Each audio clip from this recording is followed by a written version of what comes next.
গণতন্ত্রের আপসীন সাবেক তিনবারের প্রধানমন্ত্রী বেগম খালেদা জিয়ার স্মরণে সোমবার বিকেলে রাজধানীর একটি হোটেলে সভা ও দোয়া মাহফিলের আয়োজন করে international chamber of commerce Bangladesh. এতে দেশের শীর্ষ ব্যবসায়ী সংগঠনের প্রতিনিধি সহ বিএনপি নেতারা অংশ নেন। বেগম জিয়ার স্মরণে 1 মিনিটের নীরবতা দিয়ে শুরু হয় সভার আনুষ্ঠানিকতা। এরপর কোরআন তিলাওয়াত ও দোয়ার মধ্যে দিয়ে তার বিদেহী আত্মার মাগফিরাত কামনা করা হয়। সবাই অংশ নিয়ে বিএনপি স্থায়ী কমিটির সদস্যরা দেশের অর্থনীতির ভিত শক্তিশালী করতে বেগম জিয়ার অবদান তুলে ধরেন। তারা বলেন, গেল 16 বছরে আমলাতন্ত্রের কারণে দেশ খাদের কিনারে এসে দাঁড়িয়েছে।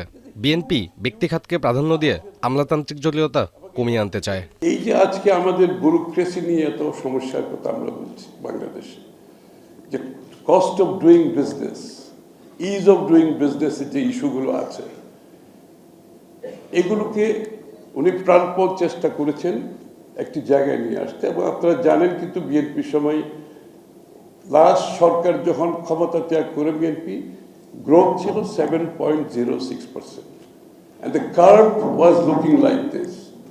ওই ধারা অব্যাহত থাকলে maybe we should be growing at double digit today. দেশনেত্রী বেগম খালেদা জিয়া কেবল মুক্তবাজার অর্থনীতির সমর্থক ছিলেন না, তিনি কিন্তু আমি যদি এভাবে বলি প্রাইভেট সেক্টর এবং পাবলিক সেক্টর দুটো সেক্টরের মধ্যে একটি ইউনিক কম্বিনেশন বেগম খালেদা জিয়া সৃষ্টি করেছে।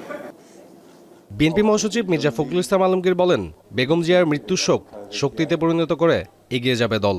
দেশকে পেছনে টেনে ধরার ষড়যন্ত্র চলছে জানিয়ে বিএনপি মহাসচিব এ ব্যাপারে সবাইকে সতর্ক থাকার আহ্বান জানান। বাংলাদেশকে আবার পিছনে টেনে নিয়ে যাওয়ার অনেক রকম চক্রান্ত আছে, সেখান থেকে আমাদেরকে উঠে দাঁড়াতে হবে।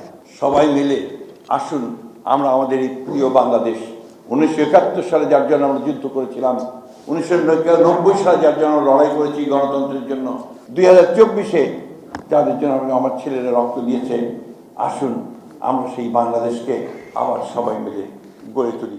মির্জা ফখরুল আরও বলেন, অন্যায়ের বিরুদ্ধে বেগম জিয়ার আপসীন নীতি অনুসরণ করে দেশ গড়তে চায় বিএনপি। দেশনেত্রী আমাদের কাছে একটা আইকন। সাব্বির রোজ, এখন, ঢাকা।